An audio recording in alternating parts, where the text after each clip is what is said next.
dalla recente riunione che c'è stata ancora una volta, l'ennesima a Roma, sull'avvertenza Euralumina. Il senatore sta seguendo con attenzione questi temi e quindi gli chiediamo un aggiornamento su questo argomento. Grazie mille. Io devo dirvi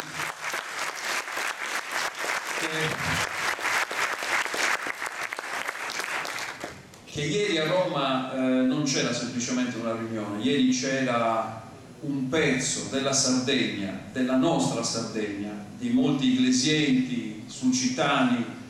che stanno difendendo il loro lavoro e la loro prospettiva di vita in questa terra senza rimanere passivi, senza rimanere in attesa che qualcosa si muova.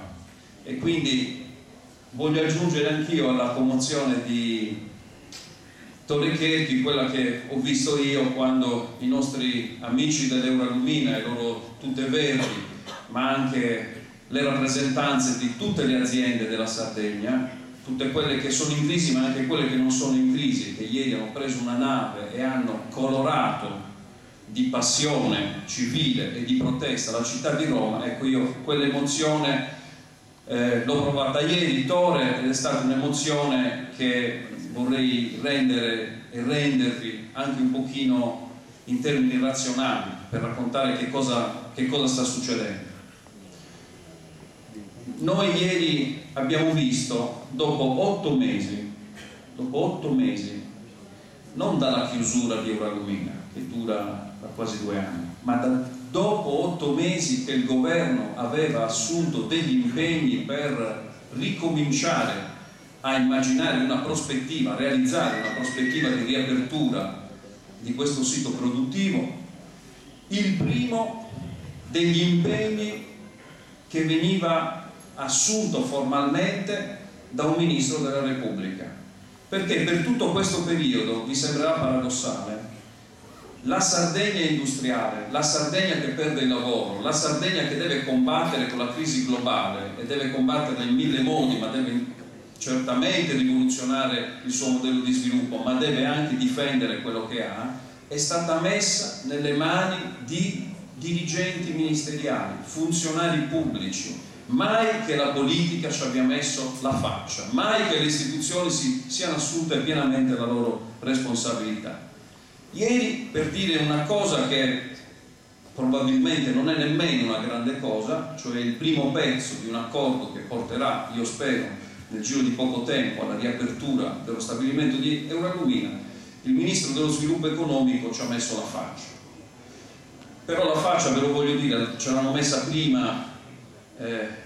gli amici di Euralumina che hanno fatto il presidio davanti al Consiglio regionale, che domani si incontreranno. Io prego ciascuno di voi che domani voglia passare una mezza giornata per capire come il nostro territorio reagisce e guarda con serietà, con concretezza, facendo proposte, non semplicemente gridando la propria esigenza di riavere un lavoro, di andare a dare la propria solidarietà ai lavoratori dell'Euralumina che sotto il Consiglio regionale ragioneranno della loro prospettiva. Se avete un'ora di tempo, passatela lì domani. Ed è simbolico ed è importante che loro si siano da un mese piazzati sotto la casa che dovrebbe essere di tutti i sardi e che invece molto spesso è una casa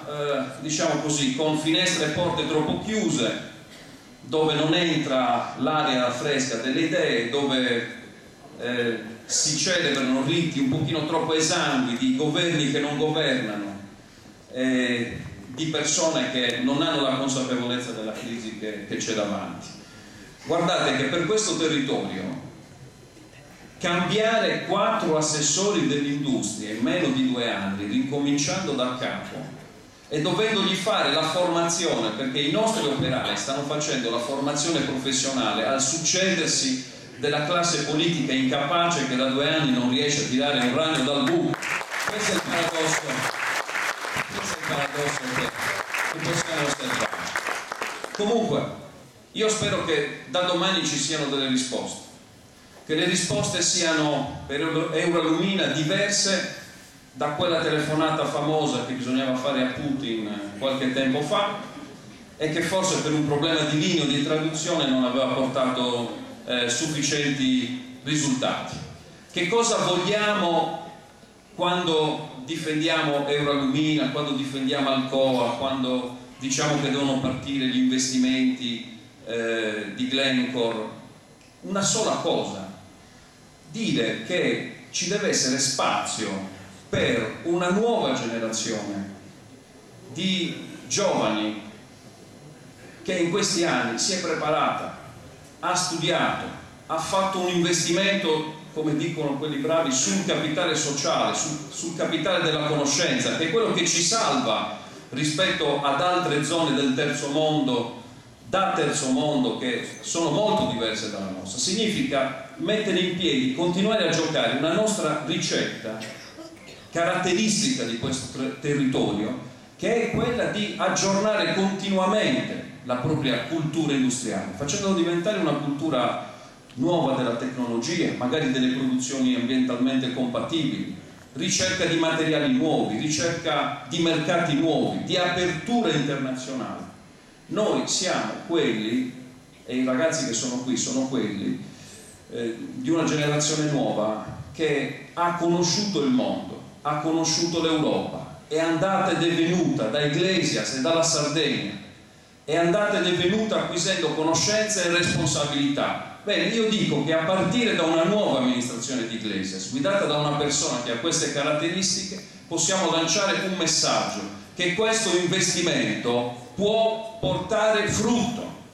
e può portare frutto qui, nel nostro territorio, che non è necessario sempre emigrare, o se si emigra poi si deve tornare e si possono giocare i talenti guadagnati fuori a casa nostra, dove questo bisogno è forte. Allora io dico che la battaglia di Eurolumina, come prima quella di Alcoa e come quella dei nostri amici di Rockwool, che da analogo tempo fanno questa battaglia, sono battaglie simboliche, sono battaglie di orgoglio, sono battaglie di gente che non vuole chinare la testa. C'è bisogno anche a livello del comune di Iglesias, come diceva Attore giustamente prima, di una responsabilità diversa. Noi siamo stati una città addormentata e drogata per un anno. Siamo stati una città in cui, attorno alla quale è successo di tutto, con fabbriche che chiudevano, con scandali che hanno attraversato le pagine dei giornali locali per diventare gli scandali della P3 sulle pagine dei giornali nazionali. Ci è capitato di tutto, ci hanno chiuso tutto quello che potevano chiudere attorno, la sanità è stata fortemente ridimensionata. Chi è che ha rappresentato Iglesias? Il commissario prefettizio? Beh no, perché chi lo ha nominato è il primo artefice di questa impotenza della politica e delle istituzioni. Io credo, cara Marta, che quando tu sarai sindaco di Iglesias dovrai fare un lavoro doppio, perché dovrai ridare a questa città il gusto, l'orgoglio e l'onore di essere rappresentata da istituzioni che, quando si dice Iglesias, uno pensa immediatamente a una città grande e importante che guida e dà l'esempio a tutta la Sardegna.